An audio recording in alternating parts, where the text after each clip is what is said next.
Welcome to Tenak Talk. I'm your host, William Hall, broadcasting live out of Kingsland, Texas, USA, with another episode of Monday Memoirs, testimonials of ex-preachers, preachers' kids, etc., have left the church to follow Torah. Welcome, our dear friend and partner in crime, Deanna Maroletti, our chief admin for Tenak Talk. It is so cool to have you. And Moshe Moose is in the house. What's up with that? I'm telling you. All right. So very, very cool, man.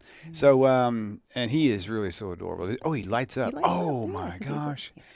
This is the first time I've seen that. Could they see that? Did they I don't know. Turn it back off again? Oh, yeah, you can see it light up. That is so adorable. Okay. All right. So Motion Moose, our mascot. Yeah, there you go. He's our mascot for today. There you go. Cool. He's a lot of help. Yeah, I should have left him alone. You actually had him sitting just perfect. I know. That's what things do. Stay. Boom. All right. Well, welcome. It's good to have you in the studio. And thank you. If you guys have not noticed today, she's been in the studio for all of the shows today and yesterday. And so really bailed me out on that first one. We had a little one-dinger of ripping chords out of, according to Rabbi Singer's advice. You got to stop listening to him when he tells you to rip the chords out. Just don't do that. Never a good idea during a live show. Yes, right. And then we had that one scenario where this was coming across the whole entire broadcast. So awesome. I realized that later on that there was a setting change that happened during a little private recording. My daughter, she's a singer, so she was trying to do some fun stuff. She had some auto-tune going on there. Yes, indeed. But we're back. We got it good. Okay, so here we are. We're here. And once again, it's a pleasure. Feel free to introduce yourself the best you can.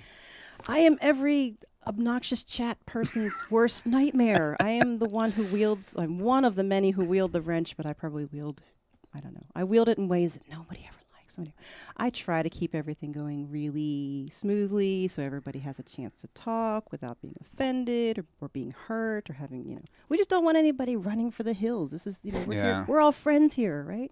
So that's what I do. And the idea is, and you do such a great job of it too. I mean, we don't want to just slam the door on every instance. We want to kind of see what it's about, give them a chance to kind of realize this is a nice place to be, a calm atmosphere.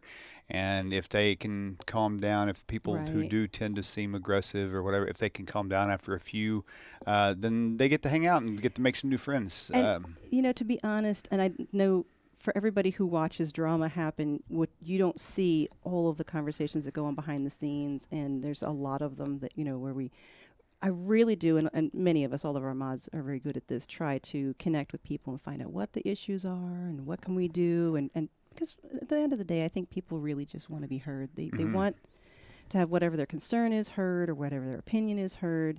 And it's fine, just as long as we make sure that we're also doing some listening. So I do a lot of listening. Big shout out right now to my big brother, Mordecai Mintz. I've seen a couple of your posts, and I was going to call you, and I didn't. I'm glad you dropped in to say hello. It's good to see you. And I'm not watching the chat right now, so behave, y'all. I'm trying to watch it right now. Hey, my big brother's out there. I'll give him a wrench. Y'all watch it now. So you get to mod this one. Yeah, I'm going to have to. Well, Andrea's out there. She's another one of our wonderful moderators. Great. Love oh, you, my gosh. Andrea. She's been around for a long time. She's so faithful. Yeah. And I really appreciate all of you guys out there. So even the new ones, Crystal Cheney. Crystal's been awesome. Yeah, he's been really good too. So Tzaddik Vanderhoof. If I forget to mention you, pardon me on that. I just don't know. We've got quite a few of them. So everybody who was on the last show who came back, thank you. Yeah. I feel like I have support now. Yeah. Very good. Very good. So, and Mordecai says hello, Deanna, to you. Oh, is that Mordecai? And there's Max. Julie. Hi, Julie. Yeah, he goes by Max here. That's my brother. All right. Okay, cool. Very cool. Very good. So let's get into this. Then let's dive right in. All right. So tell us a little bit about your upbringing and your genealogy, if you want to. My genealogy. So you just found out this week, right? Mm-hmm. So my family is Italian. My dad's family is Italian. So raised Italian, Catholic. Went to Catholic school. gave people a hard time. I've been giving people a hard time, which is a very Jewish thing, giving people a hard time. Well, you know, I heard Ask that one. Italian families that you know when you meet. I actually had worked. One of my best friends was Italian, and his whole family. And I worked for his dad. His name is Tom Russo, Steve Russo. Steve is a dear friend of mine. And I used to laugh because we would be on the job site, and he was always like, you see him in the movies, like, hey, what do you think you're doing? Hey, put that down. You know what I'm saying? And then he's like, you know, you about bust a knuckle or whatever, you know. And then he gets home, and the wife says, honey, you're 5 minutes. Oh, I'm so sorry, honey. I'm so sorry. I'll be here. It's like his world revolves around him outside the house, but when he's inside that house, it's all about mama. Family. It is all about family, which is, again, why I'm maybe not surprised that I'm involved in Judaism now. But anyway, so I was raised Catholic. I went to Catholic school, asked a lot of questions. I was that kid. I was the kid who always wanted to know, like, it's this and it's this. Well, what's that gray area? Or where's the line for that? Or, you know, we'd learn the 10 Commandments, and I would say, like, well, but is it okay to lie if you're doing it in the context of respecting your parents or of honoring your parents? Like, you know, if your mom says, you know, does this dress make me look fat? Like, it's okay to lie, right? Like, that's an okay thing. And it drove my teachers, it drove my parents crazy, but it drove my teachers crazy. It was like, stop asking questions. Right. And I would ask questions. Like, once I first learned about monotheism, I was like, mono is one, and yet we have this Trinity, and that's not one. And they'd say, well, you know, St. Patrick explained it with a shamrock. And we're like, yeah, no, still doesn't work. And, oh, well, okay, well, you know how your uncle is also your dad's brother, and he's also your grandmother's son. And I'm like, yeah, it's still not working for me. So I, you know, basically started hitting the I believe button. I believe. Okay, you know, I can't explain it, but I believe. And I was a really good Catholic. I was such a good Catholic. We would go to confession every Tuesday. And I would go in there and I'd be like, okay, think of make sure I got all my sins. I want to get all those sins. And I remember this one week, I didn't really do anything horrible. Like, I had a pretty boring week. And I went in there and I remember saying to the priest, like, I didn't really do anything bad this week. And he's like, are you sure? And I said, I can't think of anything. I really had a pretty boring week. I read a lot of books. And he's like, well, were you mean to your sister? And I said, not that I can think. I don't really see. Did you think mean thoughts about being mean to your sister? And I'm like, I am now.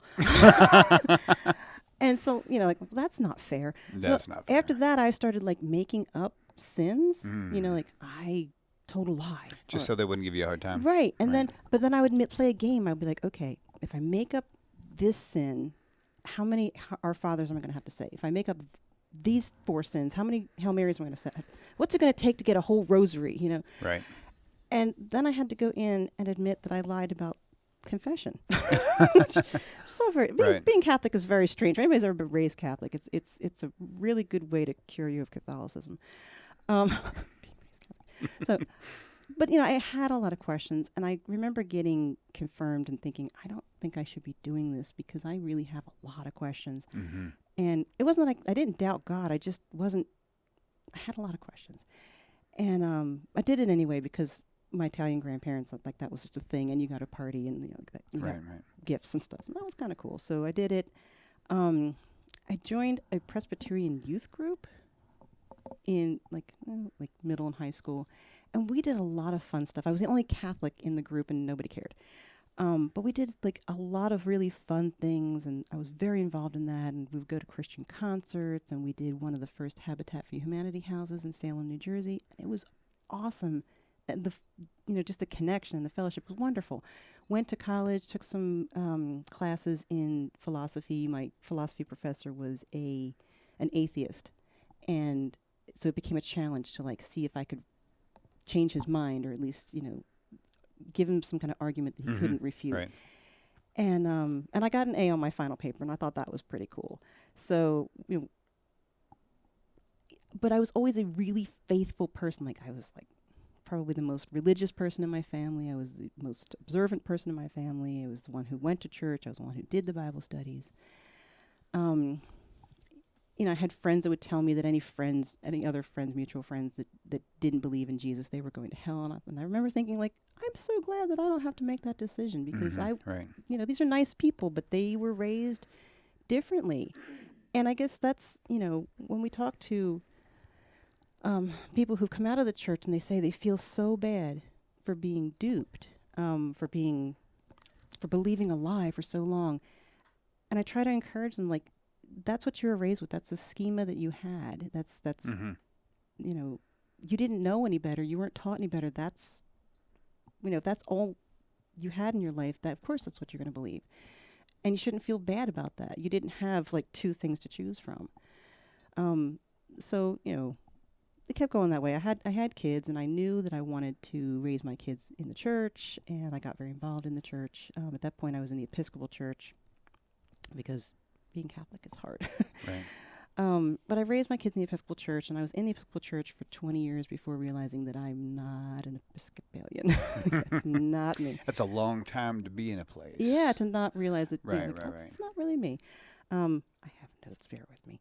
Oh, you're doing good. Make sure I don't miss anything. That's really good, okay, actually. so when I was in the Episcopal Church, I started doing some Sunday school teaching, and I had done, you know, like little kids, and as my kids got older, I tried to grow with them. And when I think my oldest son was in 6th grade, I got a group that I actually followed through high school. And so I had them in 6th grade, 7th grade, 8th grade, 9th grade. Grew with them, really meaningful. I made some really beautiful relationships with them. Really loved teaching Sunday school. And the Christian education director asked me, like, if you're going to do this, I really think that you should enroll in a seminary class to get certified as a Christian education teacher. Okay. And so I did. I thought, okay, fine, we'll go learn officially what all this is. You know, I've got all this Catholic background and all these Bible studies and all these, you know, preparation for Sunday school classes, but I'm going to go ahead and really learn it. And I went to these classes, and for the first time in my life, people that I really respected in the church started deconstructing the Bible. And they would say things like, maybe it wasn't a virgin birth. Maybe there wasn't a resurrection. Maybe he didn't really die. Maybe creation is just a story that people at the time told to try to explain how we got here, but they didn't understand science. And I was like, whoa, this is not okay. I'm not okay with this. Because these were people who stood with me in church and said this creed, you know, that said, we believe these things. We believe in a virgin birth, and we believe in a resurrection. And without that, you know, how are we really Christian? I wish at the time that I had been ready. I wish I'd been ready to break it down, because I think I would have left then. But I wasn't ready. And I basically said, I can't do this. And so I left the Episcopal Church. I said, I'm not Episcopalian. Right. I don't want to do this anymore. I want to just go somewhere where I can be a generic all-purpose Christian. So I left that church, and I went to another church that was like non-denominational, and started doing the same thing, Sunday school teaching, and I was on the hospitality committee. I started working with the youth group. I started working with college students. While I was in the Episcopal Church, I was a lay eucharistic minister. I was a lay reader. I mean, I was so involved, so very involved. It was a really big part of who I was. When I went to the Christian church, again, very involved, decided I wanted to be water baptized. And, like, you know, your wife and I laugh about, like, people who raise their hands when they worship. Oh, yeah. So my wife was raised dedicated Catholic as well. They have a lot in common. Right. So first time each of us had been to a not Catholic, but more like a evangelical church, and they were doing their hand raising, and there's a band up there and everything. And it feels, there's a feeling that you get that's very euphoric almost. Yeah, I guess that's it. That feels really good. And you're like, oh, I'm with it. I'm with the Spirit and all this. Okay, fine. But yes, I was water baptized, and I thought, this is it. I'm going to walk this great walk, and I'm going to be, you know, close to God, and things are going to go great. Except that they didn't. There were a lot of things that were problems, and I went through this dark phase where I was dating one of the church leaders, and we were doing things on Saturday that we didn't talk about on Sunday. And so on Sunday, he actually pretended he didn't know me. Like, hi, welcome to church. Is this the first time you were here? And I'm like, oh, wow. Dude. Really separated. Dude. And that really hurt, because I just never, like, one thing I am is authentic. What you see is what you get. And I don't like people who are fake. And if they're, you know, if we're dating, right? And, like, I don't care if people know that. Don't pretend that you don't know me because you're embarrassed about the fact that we went out last night, or we went in last night, or whatever. So I went through a really rough period in my life where I was having a lot of issues and very depressed and very, I'll say self-destructive. I was very self-destructive. And I would come into the church and, like, I felt like I was alone in a crowd. Like, nobody cared because they were all putting their hands up and doing their, making their connection to this whole praising God thing. And just completely unaware of the people anybody that was around them that might have needed something. So, I kind of dealt with that for a little while. Just seeing where else am I? You're fine. You're fine. Yeah. All right. So my son, in the meantime, who has autism, he's a great kid. He's high functioning. He's a wonderful, wonderful young man. Was in the youth group, finally made it to the age where he could join the youth group, and I backed away from the youth group a little bit and let him go on a youth retreat. And before he went, I talked to the counselors and I said, okay, he has autism. He seems perfectly normal, except that he's processing on a completely different level from everybody else. And it's not good or bad, it's just different. Right. And, you might notice that he's sensitive to certain topics. And, oh, by the way, while he was infant baptized, because I have an Italian Catholic family who my grandmother, it was kind of important to have my kids sprinkle baptized as babies. Right. Dedicated. Right. Well, they were baptized, but they were infant baptized. It's it's a whole Christian debate that I don't have to deal with anymore.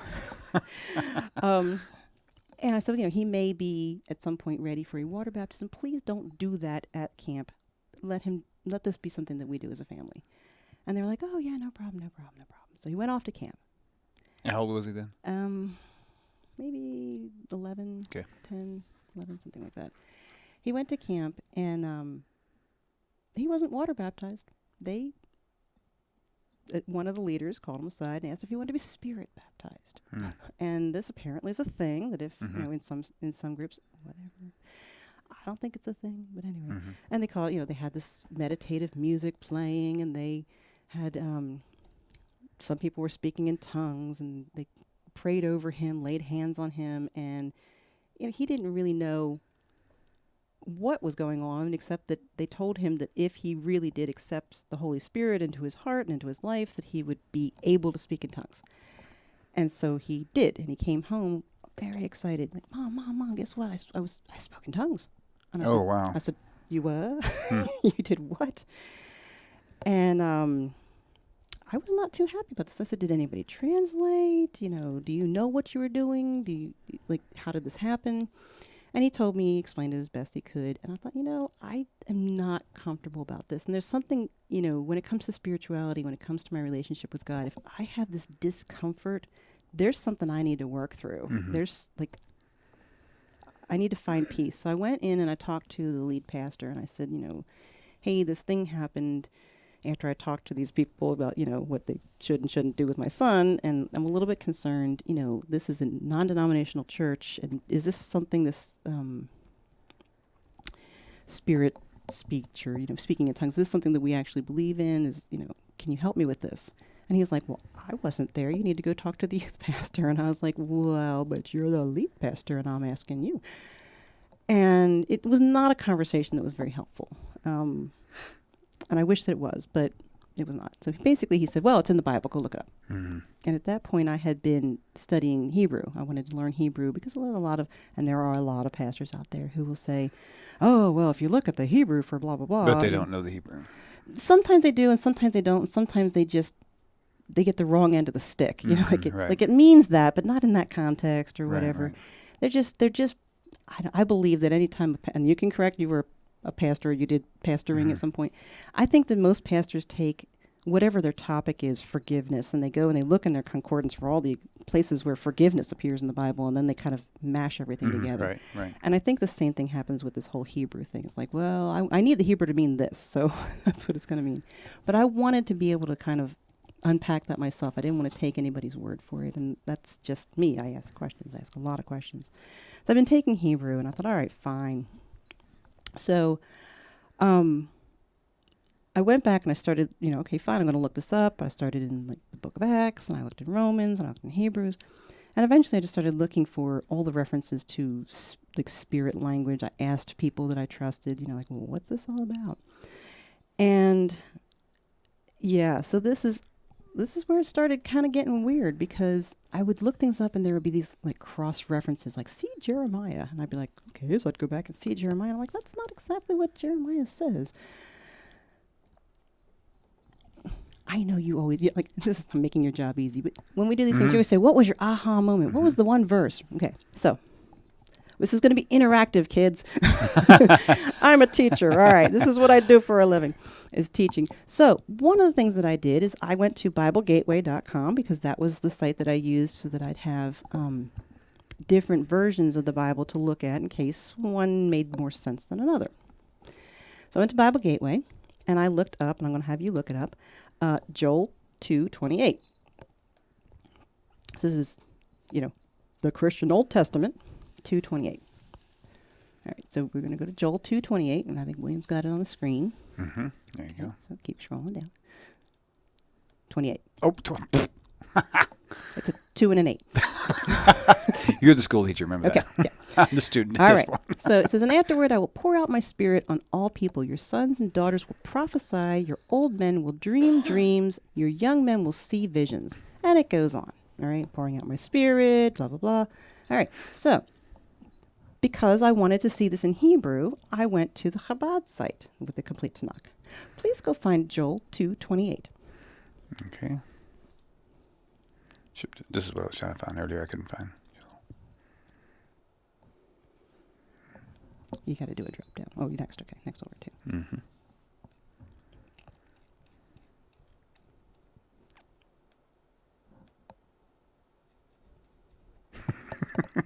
Did you find it? I'm still looking. Hold on. Let me zoom in. Did you find it? Anybody find it? Let us know on chat if you found it. Right.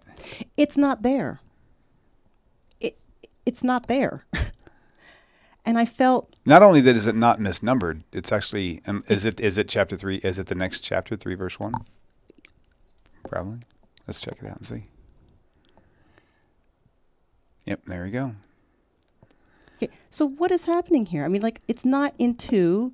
They're changing things. Like, so what's in chapter 3 in Bible Gateway? Right. Did they repeat itself, or is it something different? Yeah. So so it's definitely interesting how the Christian Bible separates things differently than the Hebrew Bible, for sure, as far as that goes. But why? If it's the same thing, like this made no sense. Okay, so now we get the nations judged. Things are all off kilter, and I felt like, whoa, wait a minute. Not only am I looking at these cross references and I'm not seeing things that match up, but they're changing things. So so they're now I'm like, Now you got to start looking elsewhere, because if it did it once, they probably did it somewhere else. Right, and I started feeling a little bit betrayed. I'm like, okay, so if they messed with that, what else did they mess with? And about this time, I had some friends.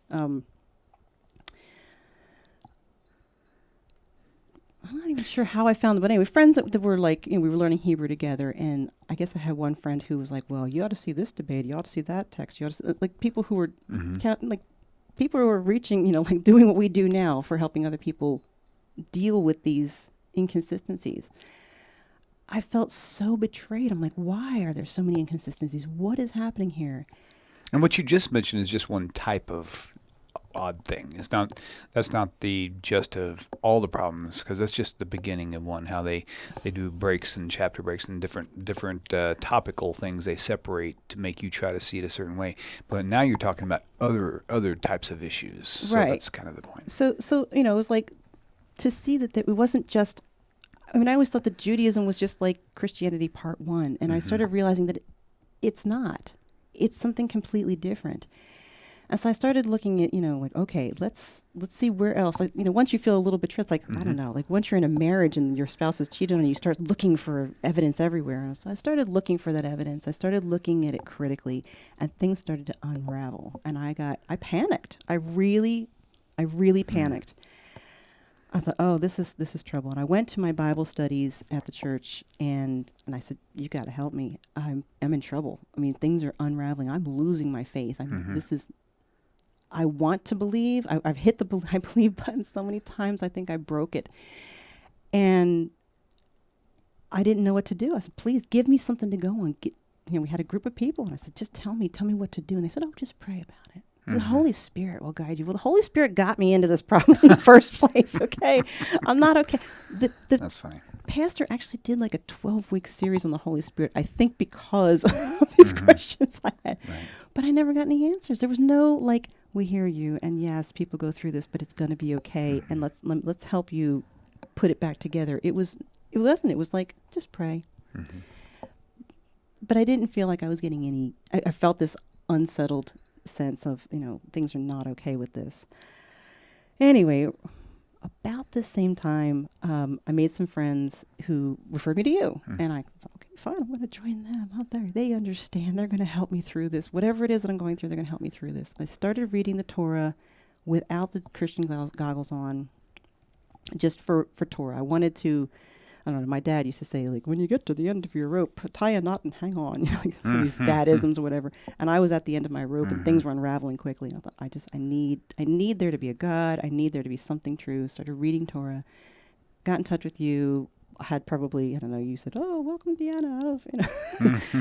And I thought, that's really great. That's awesome. I've got people who are here to support me. And like 100 friend requests came in and made some really, really good friends and started watching Tovia Singer and like, oh, thank you, Rabbi Singer, for understanding where we're coming from. And, people being very patient and not judgmental. And, so this is why I guess I try to, when we do moderate chats or we do moderate the group, try to really encourage people to not be judgmental, because I remember if I had been judged one way or another, even if I was asking questions about, like, well, why can't it be this? Or what about that?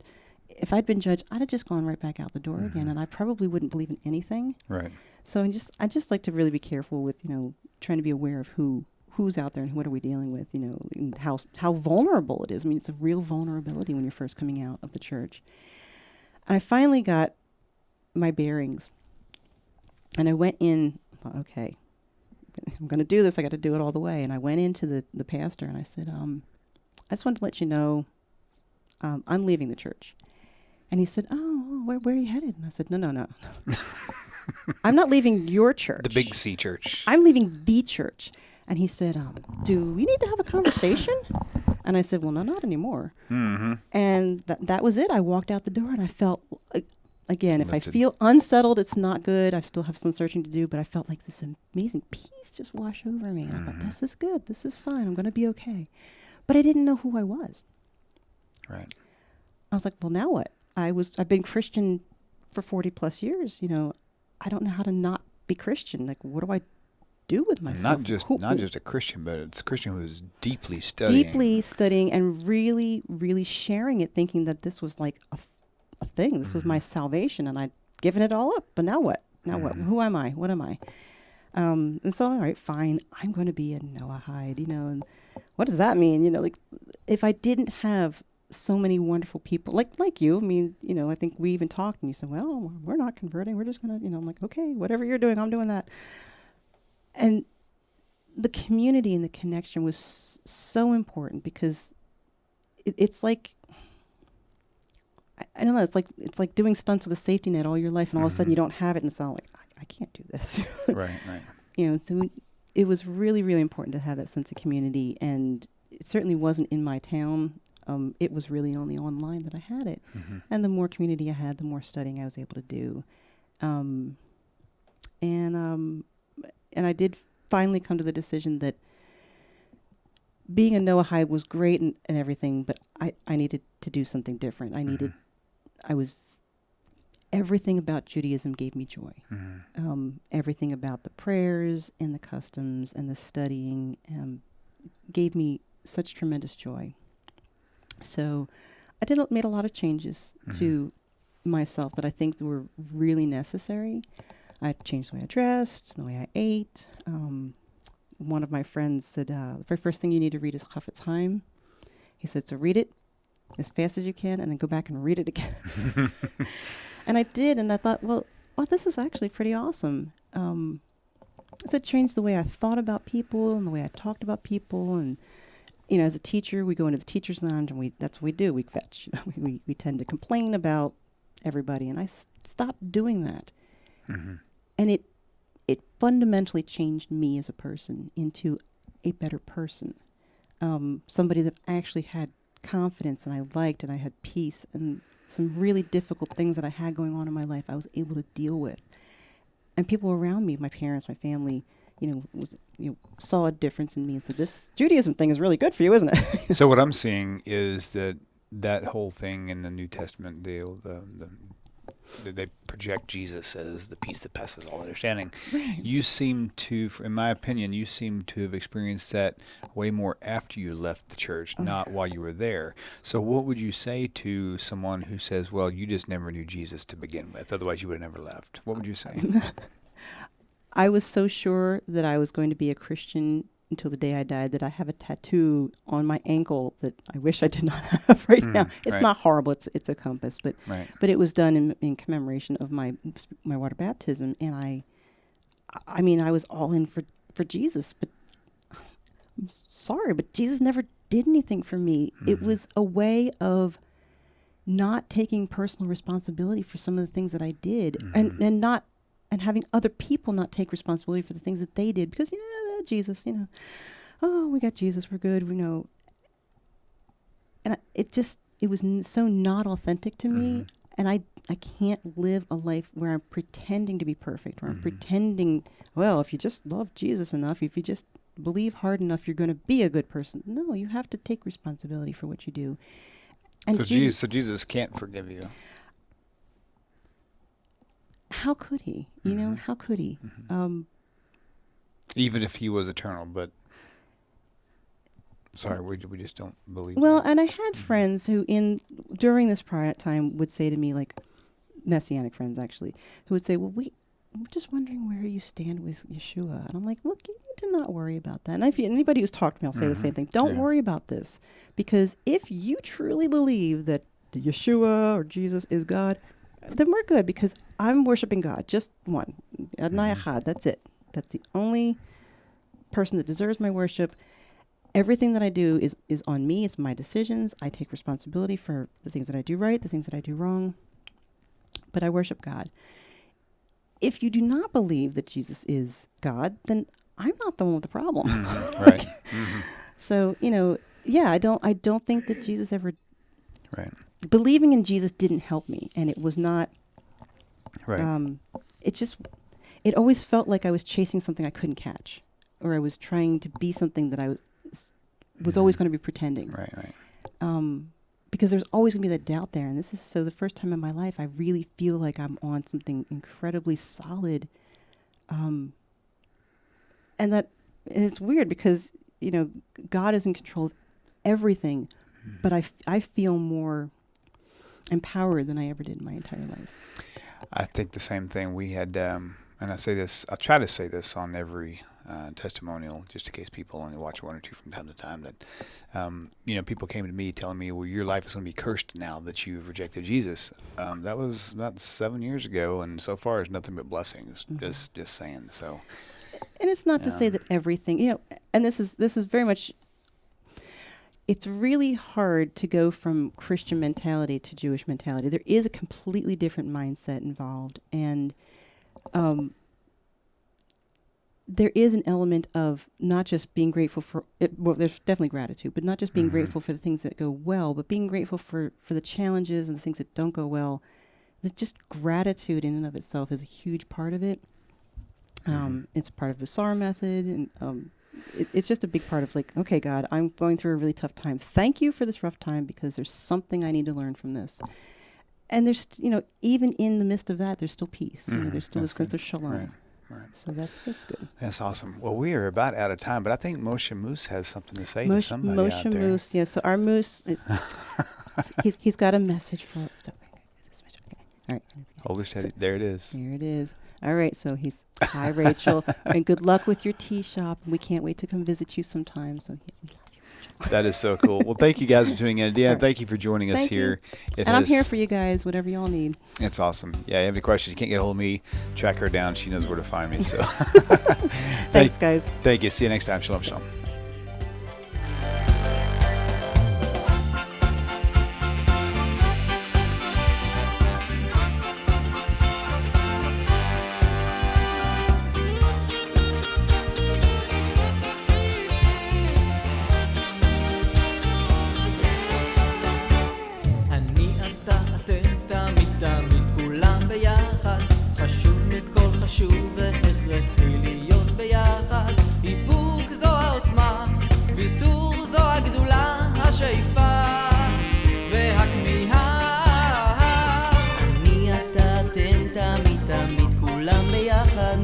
חשוב מכל חשוב והכרחי להיות ביחד